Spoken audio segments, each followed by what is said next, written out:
Hello all. Today, greetings from down under. We're having a bit of a thunder rumbling here, as you can probably hear, and it's raining, so that makes this lady very happy. Yay! Greetings to you all.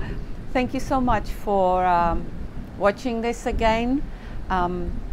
It's been a little while, probably more than 2 weeks, I think, but never mind. YouTube is littered with talking heads talking their wisdom, so I don't want to contribute to it too much. Today's talk will be, so today is Thursday the 30th of March, and I thought today's talk from the journal Trails of Discovery could be about scars. So I'm sure we all wear scars, external scars on our bodies, internal scars from many traumas and all that, and obviously horses also wear scars. There will be a little picture of Malika's scars and her the injuries that she sustained before she came into our care to live with us, and also after, because do what you can, you probably can't protect your horse from injuries. Just like we can't sometimes protect ourselves from physical, psychological injuries, doesn't matter how many helmets we wear and how many protocols and procedures about health and safety we follow. I have to have a bit of a laugh at those. We will get injured and we will wear scars, or we will get sick.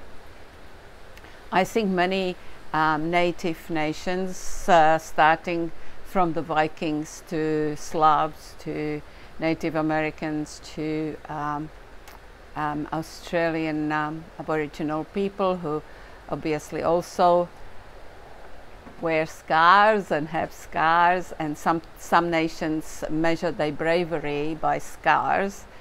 I think I could be a brave warrior because I won't show you, but there are scars from about here down to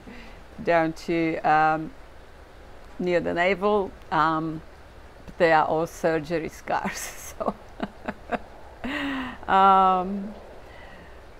I'll tell you more about them a little bit later. And of course, then there are also scars from trauma. So we'll have a bit of a chat about them, and probably the ways how we wear our scars and are our scars, who are obviously witness to some kind of trauma, whether it's physical or emotional, how we wear those scars, and whether they are more our strength or whether they still can affect us in ways and can be our weakness. All right, so here it goes. Scars. The story. At some stage in her life, this mare sustained a cut to her leg. There was no one to attend to her wound or to ease her pain. Following the ancient instinct to survive, she carried on with her life, facing whichever challenges the days would bring. With time, the wound healed, leaving behind a scar. Accepting this as part of her, the mare wears it with dignity. Here I must point out that the mare is Malika, my silver unicorn. I'll be talking about her a bit more, in our YouTube videos. And she, this cut that she sustained was actually before she came to live with us. And when I went to buy her at a property out in the bush, I asked the owner then what actually caused, or how did she sustain this injury? And the owner didn't know. She said, look, this horse lives, with her band of horses on 250 acres, and she, we bring them in only on occasion. So I didn't actually see how this happened. When she came, it was already, healing and so on. So I guess the question to ask here for all of us is, what do my scars mean for me? How do I carry my scars? And how did my injury heal? So there's, I guess, if we talk about scars as such, there can be physical and they can be emotional, psychological scars. Usually they go hand in hand. Sometimes there can be only emotional scars. And all of those, all of those scars obviously are caused by some kind of injury or trauma, or trauma. It all goes hand in hand. Some of the physical scars can happen, caused by an accident. They can be caused by someone or by something or by myself even. Psychological scars, same thing.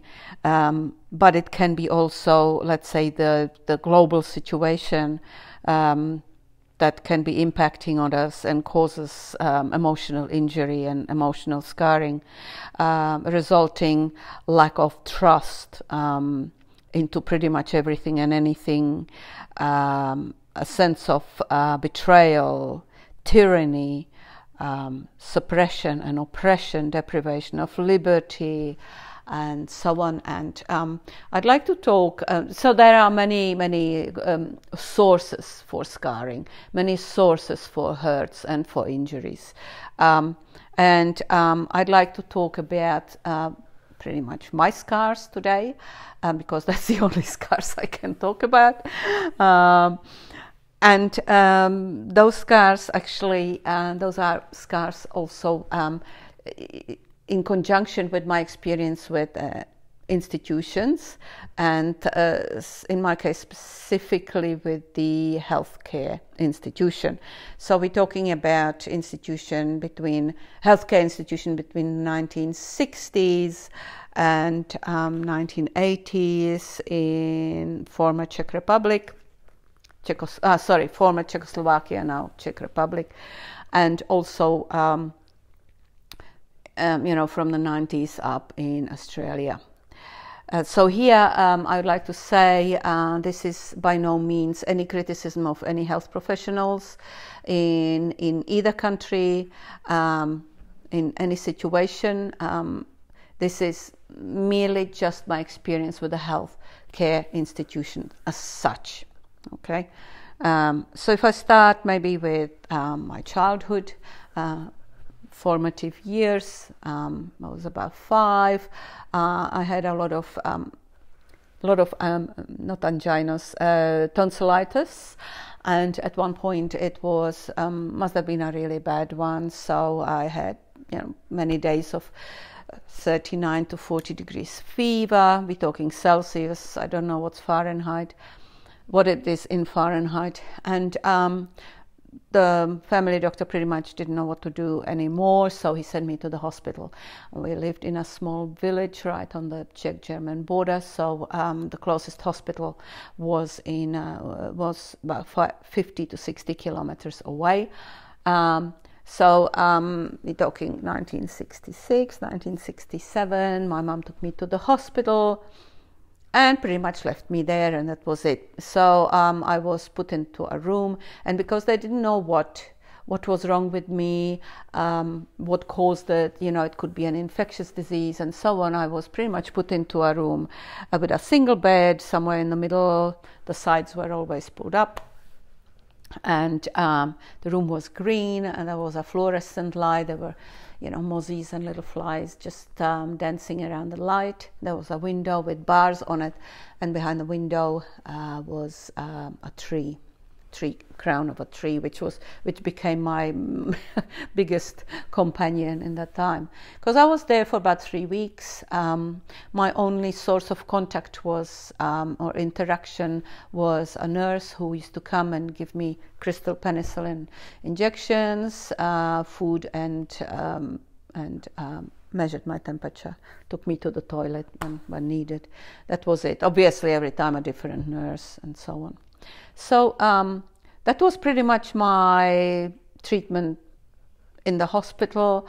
I used to lay there. There was also a radio, and the radio played, was only one station, so some talking, and there was some news, and which as a 5-year-old kid you kind of don't really understand. And then there were some pretty depressing children choirs singing some pretty depressing songs, which results that I can't really listen to, or don't really prefer to listen to children choirs even now, sort of 57 years later or so on. My mom could come only on Sundays, because visit days was Wednesdays and Sundays. She worked on Wednesdays, so she couldn't come, and Sundays she could stand down on the footpath, and I could look at her from behind the bars on the window in the second story. So I couldn't really hear what she was saying. She couldn't hear what I was saying. And she would stay 5-10 minutes, and that would be it.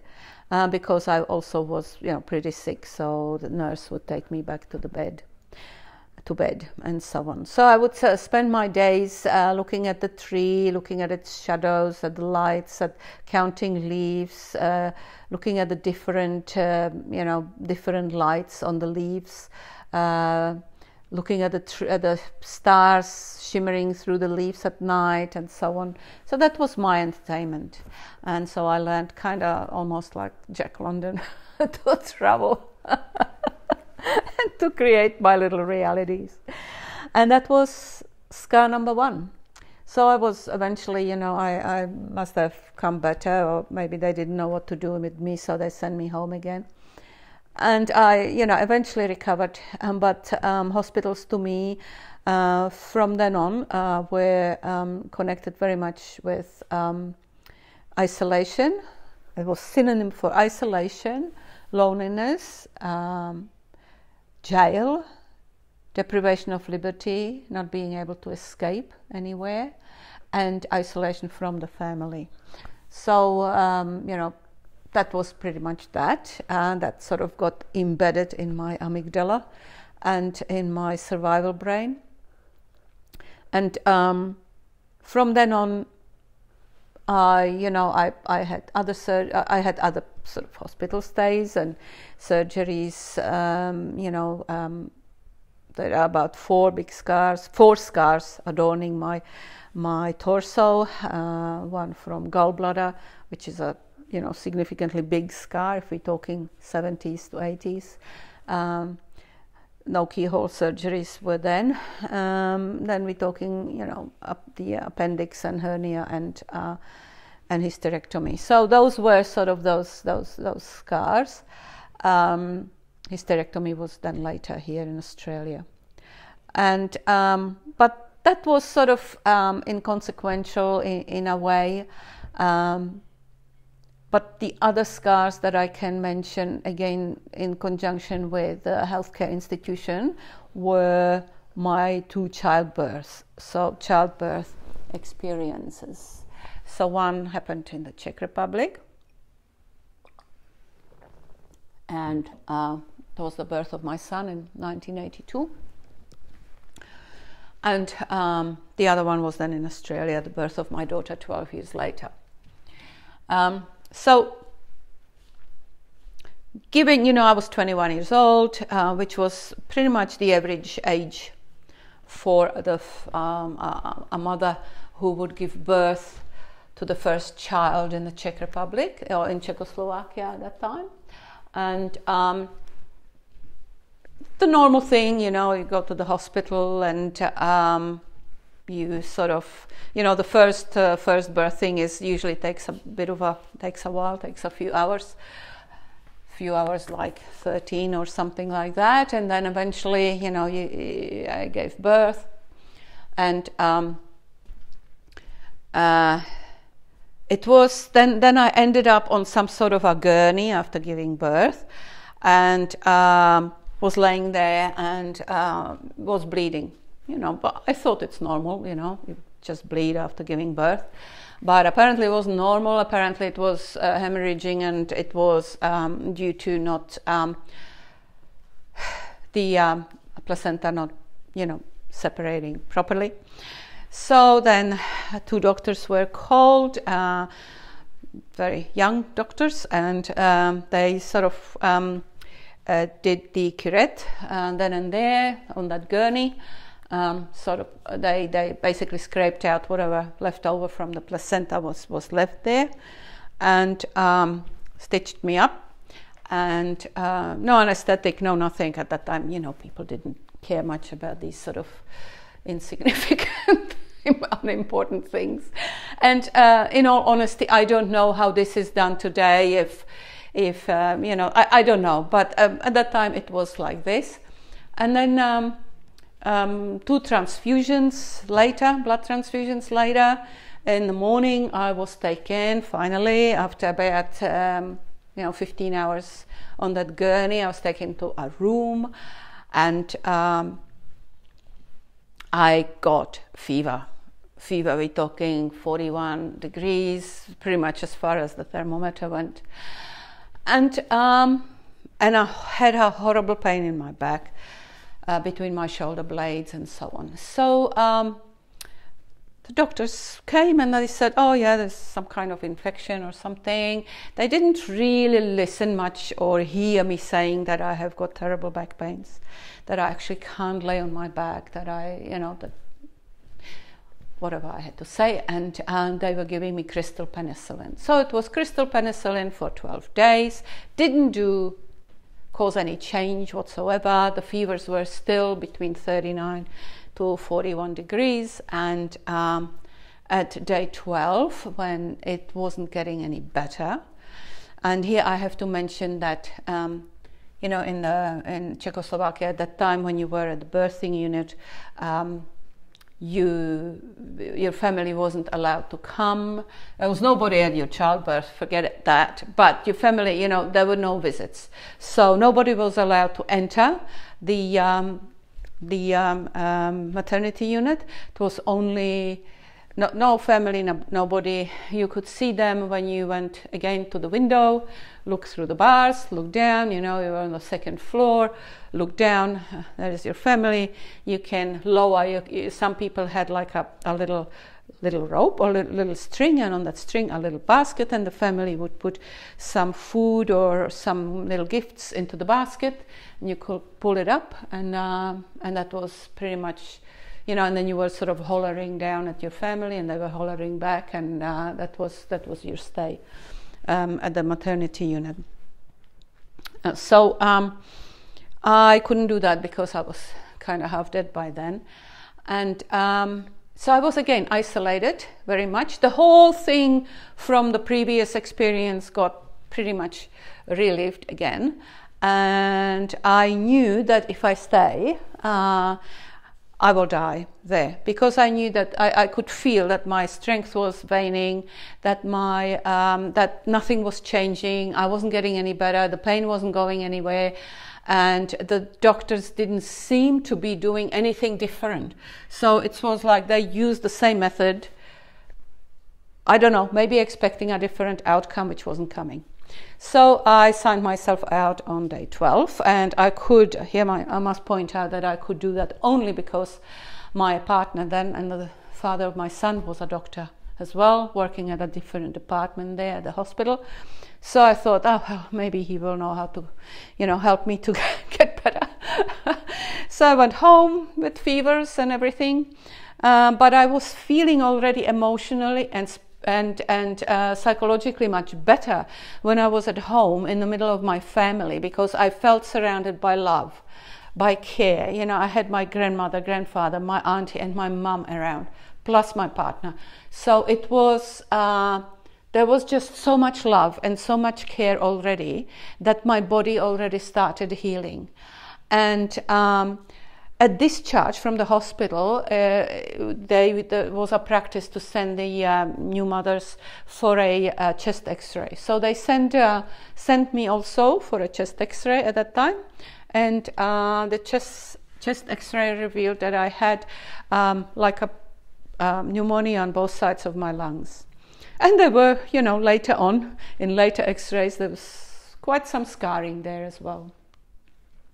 So that was my experience with childbirthing my son.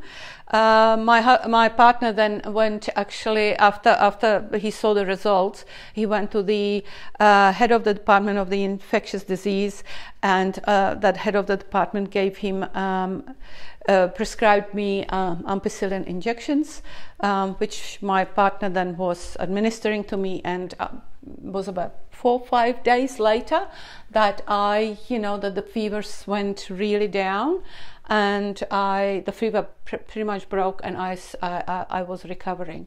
But I believe that the recovery was due to medication, or change of medication, obviously, but also due to change of environment, which was, I was home, I was loved, I knew I was loved, I was in the circle of my family, I was at peace, and that was also very important.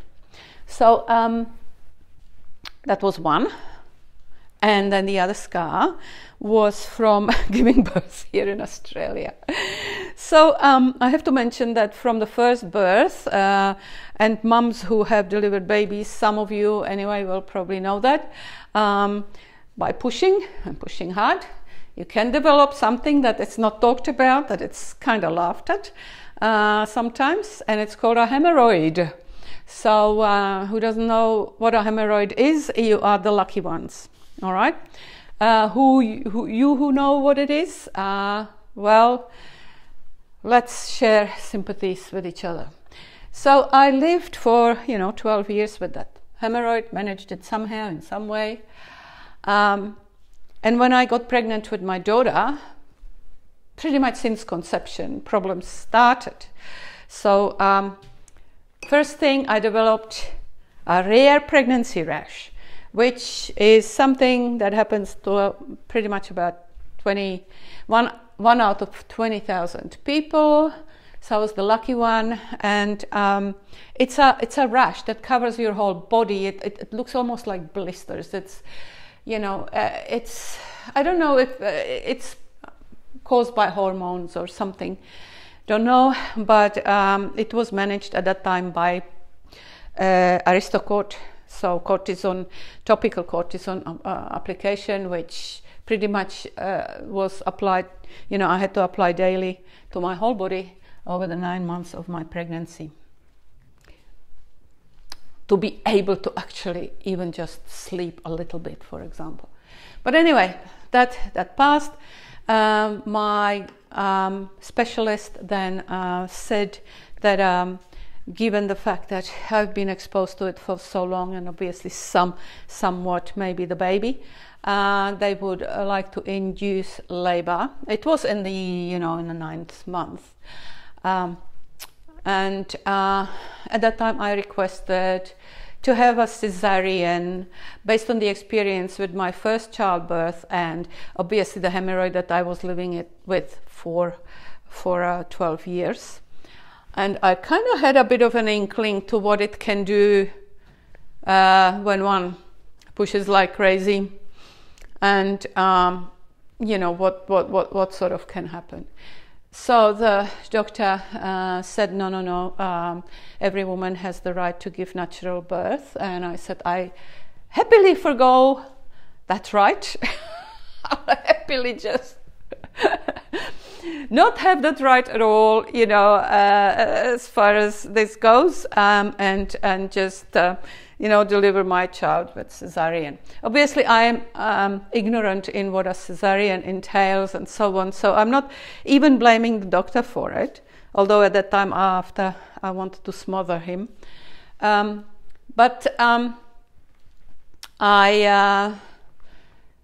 went along, okay, so if the doctor says, but let it be a natural birth. So the natural birth was natural in such a way that labor was induced, and then a chain reaction started. Induced labor meant stronger contractions, more painful contractions.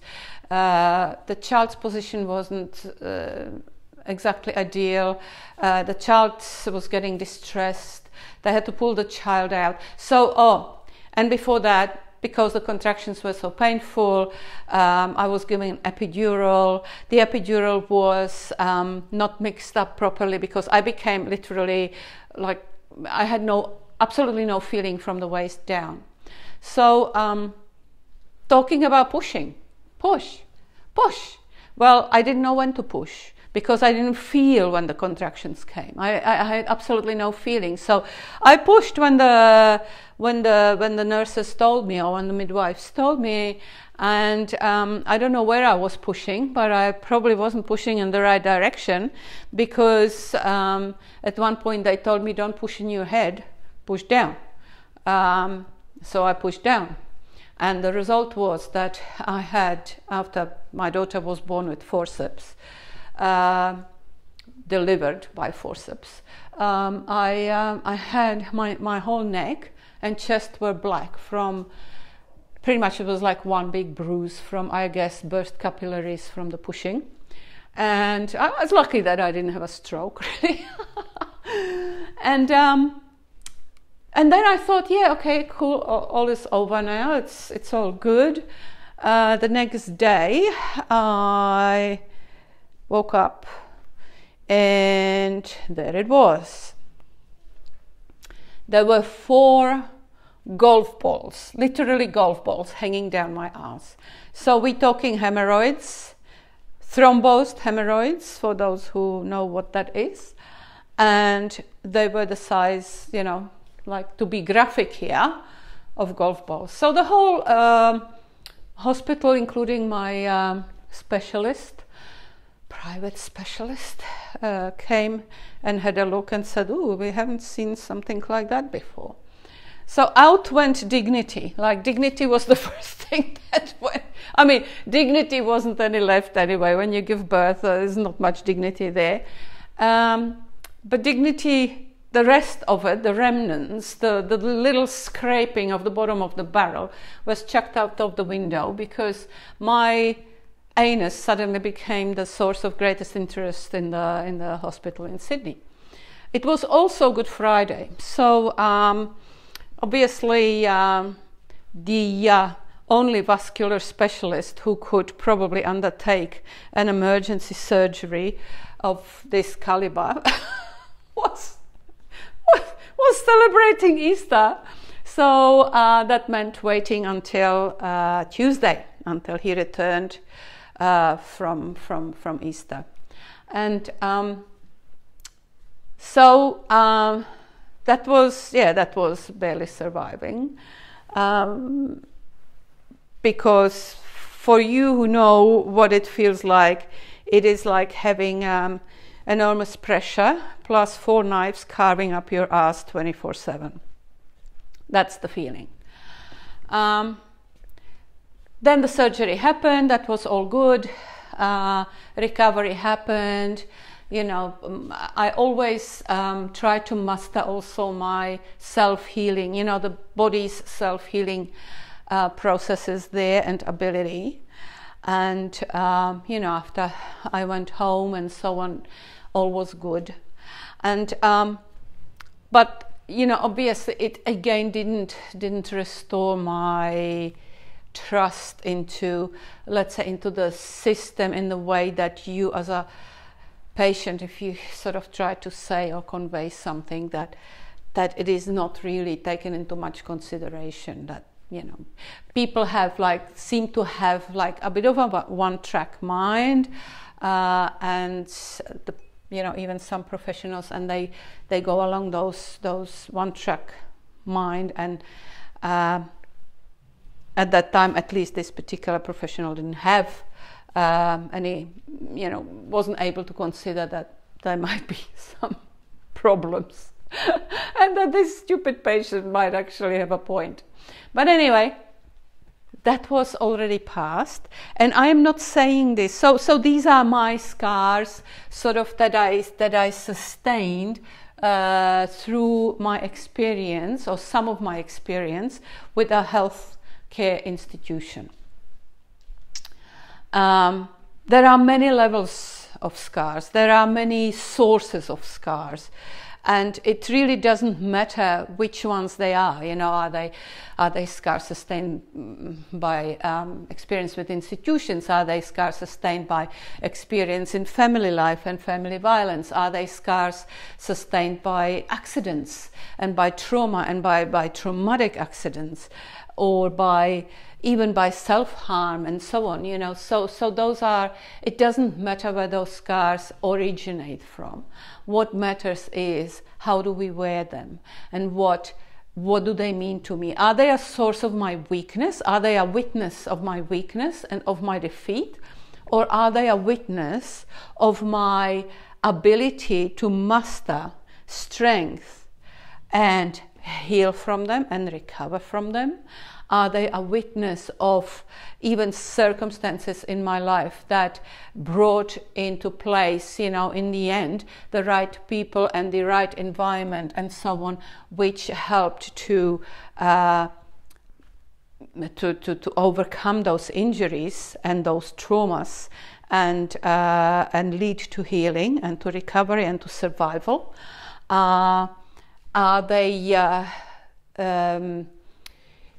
they sort of witness to my even my faith? In my faith to higher power that was at work here. Are they witness to a perspective of looking at things?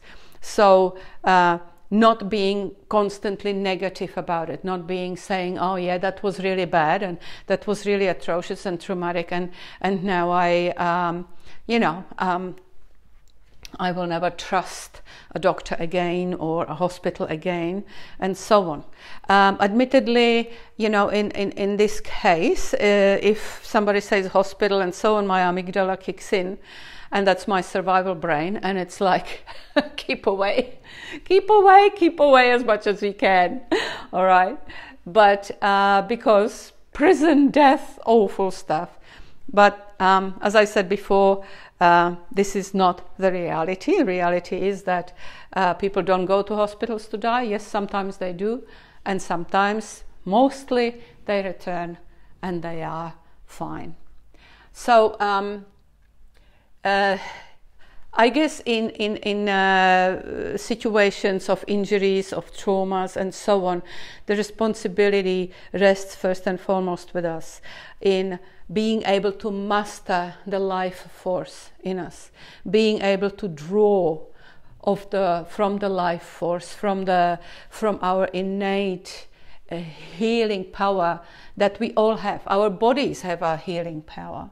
And put trust into our bodies, put trust in God or into a higher power that you feel in. And yes, put trust into, in professionals as well.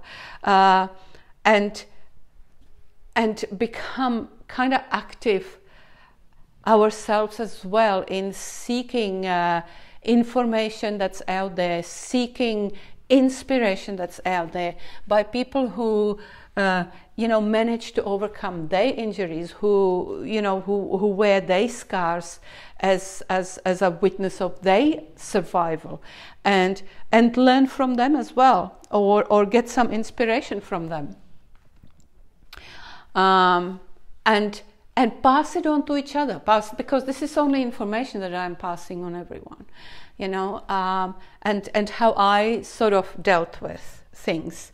Looking at things from perspectives, for example, that's a very important thing. So if I were to be, you know, the victim here and say, yeah, well, that was really bad and therefore I will never ever go to a hospital again and so on. Well, yeah, well and truly, that might be one point of view. But the other point of view might be, well, I was actually lucky because it wasn't that bad. Because yes, at that time it felt bad, but in the end it wasn't that bad because I still, you know, had, you know, professionals around me, and if it wasn't like with my son, the professional who was in the hospital at that time, there was another professional who could help, you know, and where I could go for help. And it was me who said enough and trusted my judgment under the circumstances that I was in, to say no to you know, staying in that hospital.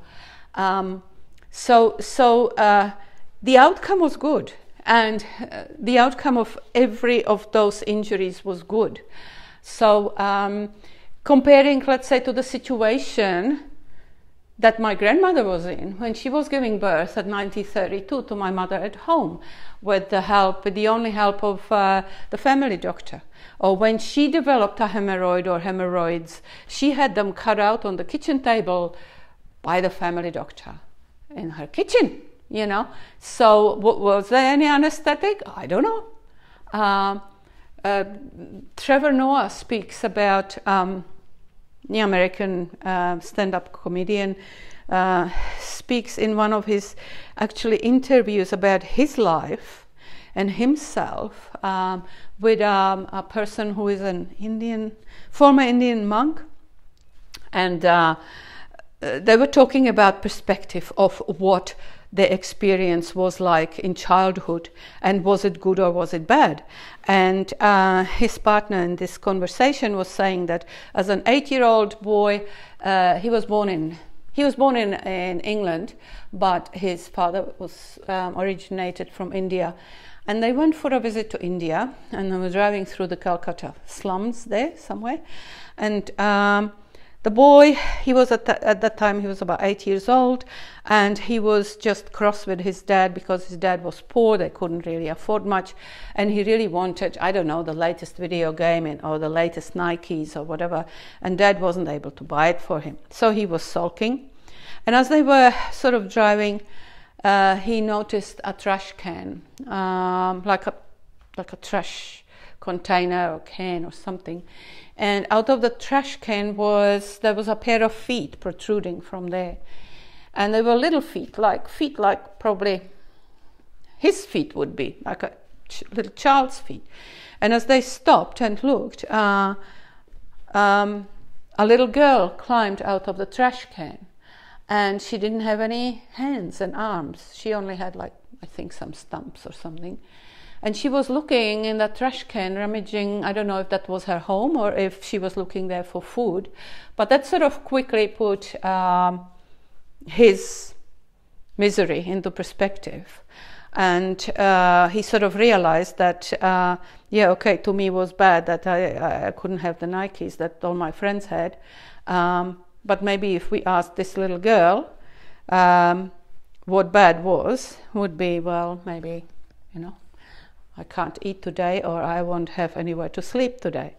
Maybe that little girl would have said, no, it was actually great because I found a half-eaten apple and I could actually eat the apple. So good or bad is very relative. In that evening, and I went to a restaurant, and there was a group of Westerners there, and it was the end of the world for them because the menu didn't show enough variety of food that they could order for dinner. So again, to them it might have been the end of the world. To somebody else it might be something completely different. And both realities might be, you know, might be able to make us feel very, very miserable or very content. Trevor Noah then spoke about his default mechanisms. So he grew up in a fairly, I think, violent home.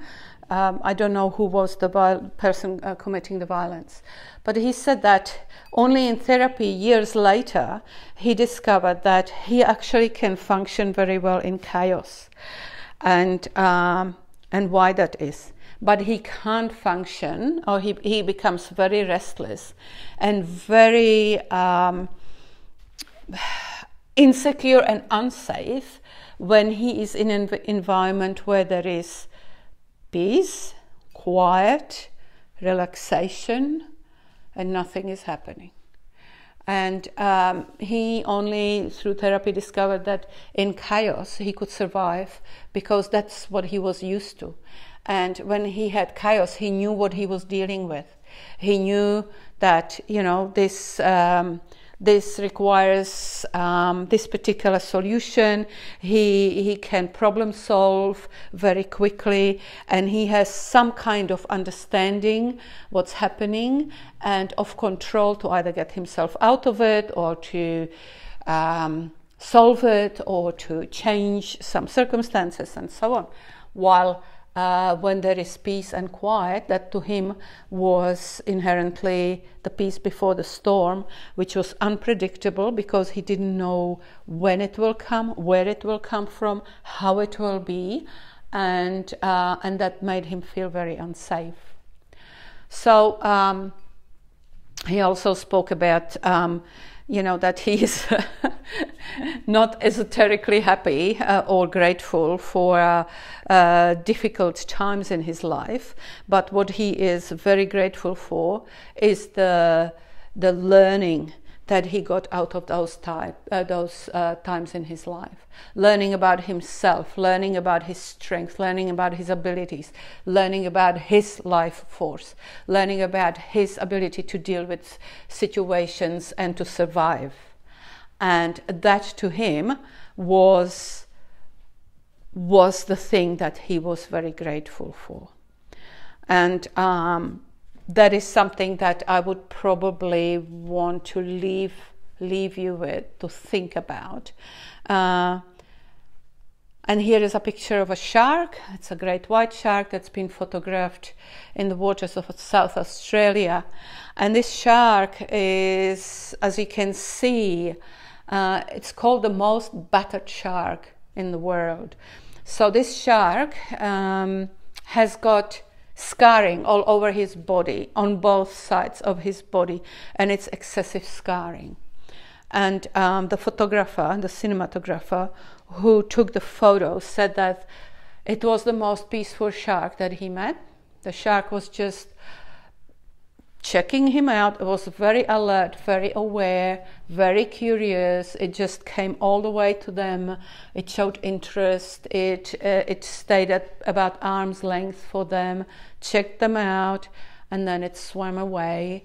And it didn't sort of show signs of being, you know, sick or weakened. It didn't show signs of any kind of disability or anything like that. It just was a big, strong shark with many scars that he has survived. And he's carrying them, obviously, with, you know, he's carrying them as part of himself. And they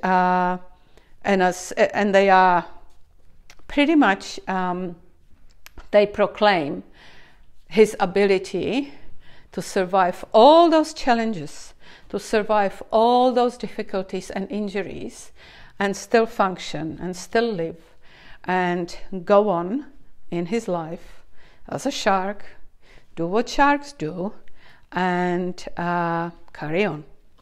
So I'll leave you with that. Wishing you all the best. Wear your scars with pride, and we'll hear you later again. Bye.